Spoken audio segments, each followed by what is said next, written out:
오늘 본문은 형제를 사랑하기 위해서 돈을 사랑하지 말고 있는 것을 만족하라 라고 권면하고 있습니다. 그리고 돈을 사랑하지 않아도 되는 이유도 함께 제시가 되고 있는데요. 있는 것으로 만족할 수 있는 이유를 시온산에서 찾습니다. 하나님께서 우리를 떠나지 않고 버리지 않으신다는 계시의 말씀에서 찾습니다. 즉 예수 그리스도의 복음에서 찾고 있습니다. 그러므로 우리도 복음 안에서 돈이 아니라 형제를 사랑할 수 있는 순종의 길을 찾아가려고 합니다.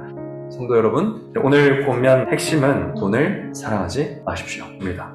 이 말씀 직역하면요, 너의 대화가 돈 사랑 밖에 있어야 된다, 이런 말이 됩니다. 이 말씀은 마음과 말과 행동으로 돈에 대한 사랑을 고백하지 말라는 뜻입니다. 성경 대화를 통해 상대의 마음에 가득한 것이 무엇인지를 들을 수 있다라고 가르칩니다. 선한 사람은 마음에 쌓은 선에서 선을 내고 악한 자는 그 쌓은 악에서 악을 내나니 이는 마음에 가득한 것을 입으로 말함이니라. 결국 대화를 돈 사랑 밖에 있도록 하라 라는 것은 마음을 돈 사랑 밖에 두라는 것과 똑같은 의미라고 이해할 수 있겠습니다. 또 성경에서 이 대화가 가지는 다른 의미는 행동 방식입니다. 그러니까 꼭 말만 마음에서 나온다는 말이 아니고 그 사람의 삶의 방식이 다 마음에서 나옵니다 라는 것이죠. 나무는 각각 그 열매로 아나니. 즉 너의 대화가 돈 사랑 밖에 있어야 한다는 말은 마음뿐 아니라 삶의 행동 방식 또한 돈에 대한 사랑 밖에 있어야 된다라는 말이 되는 것이죠. 정리하자면 너의 대화가 돈 사랑 밖에 있어야 한다라는 이 권면은 마음과 말과 행동으로 돈에 대한 사랑을 고백하지 말아라. 마음에 돈에 대한 애착이 없도록 하십시오. 대화에서 돈에 대한 갈망이 제거되게 하십시오. 돈을 추구하는 행동 방식을 버리십시오. 이런 의미입니다.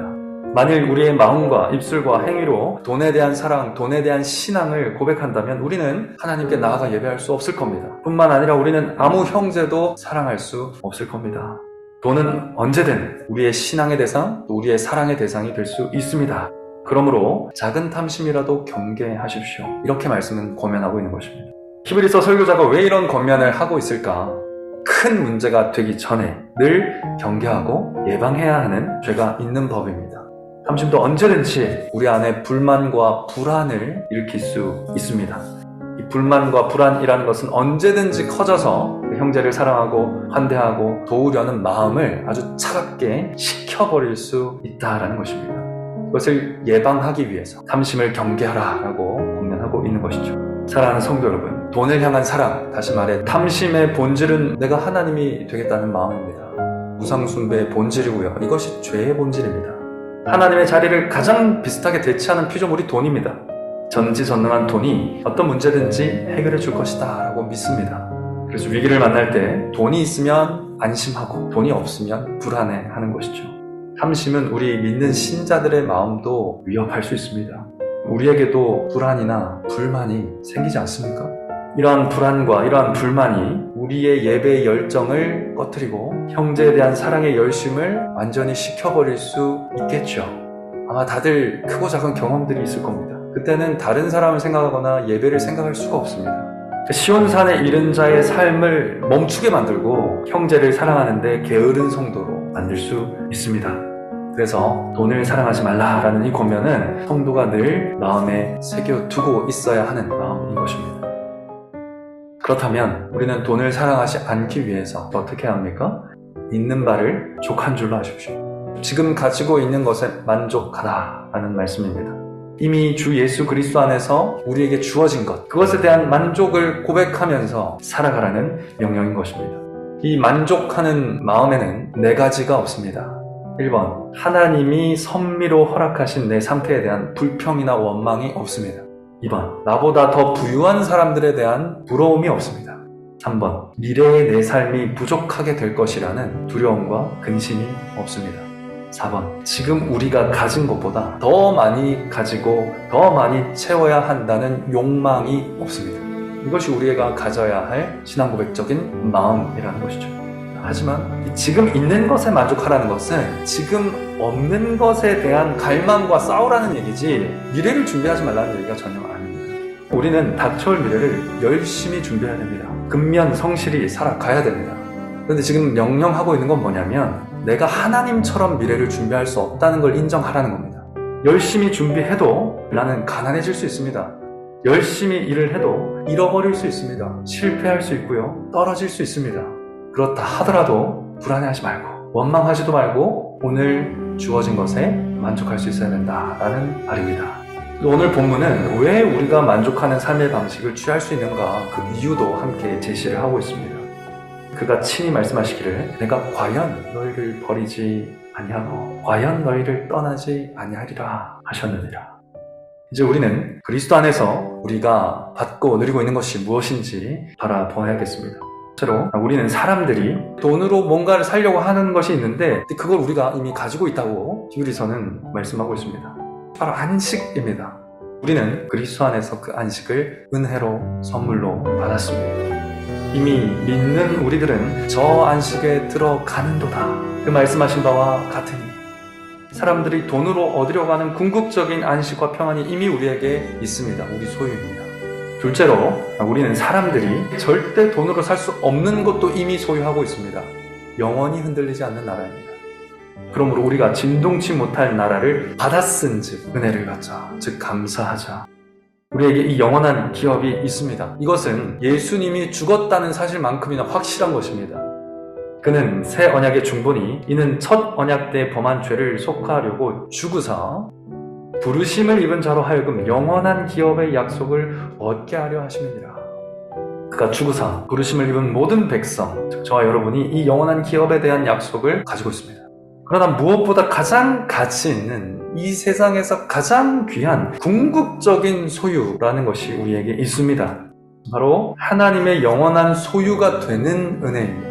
사람이 가지고 있는 모든 것이 다 변하고 사라지고 죽습니다, 결국. 하지만 하나님은 영원하시고 하나님이 소유하신 것들도 영원합니다. 영원하신 하나님께서 우리가 하나님의 것 되게 하셨습니다.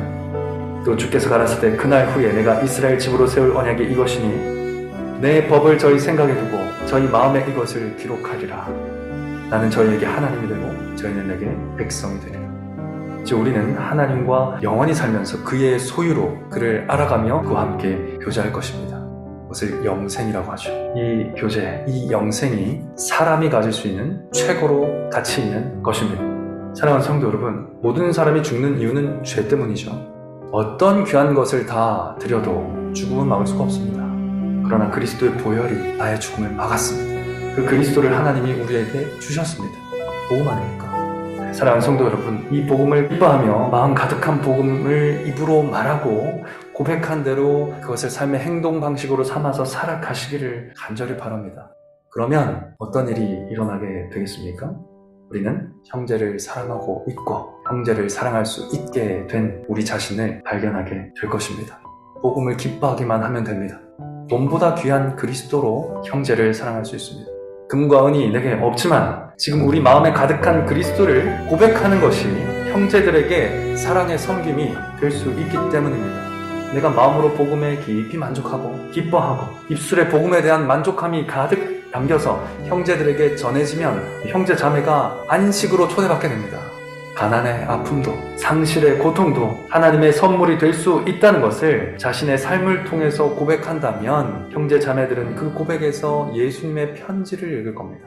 그리고 슬픈 마음이 위로를 얻는 경험을 하게 되겠죠. 그렇게 환대할 수 있습니다. 그렇게 섬길 수 있습니다. 그렇게 사랑할 수 있습니다.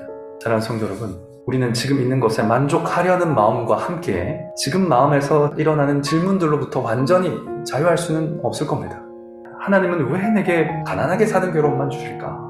내게는 왜 이런 부모님이 계실까? 내게는 왜 이런 자녀가 왔을까? 내가 가진 것들은 왜 이런 것들일까? 내게는 왜 이런 질병이 왔을까? 사랑하는 성도 여러분, 이 모든 질문에 대한 답을 알 수는 없습니다. 하지만 설교자가 히브리서 청중들에게 하나님이 교회에게 제시하는 단 하나의 답은 알고 있습니다. 그러므로 우리에게 큰 대제사장이 있으니 승천하신 자 곧 하나님의 아들 예수시라. 우리가 믿는 도리를 굳게 잡을지어다. 우리에게 주어진 인생의 답은 주님뿐입니다. 그래서 주 예수 그리스도 하나님의 아들 예수라는 답만 알 수 있을 것 같습니다.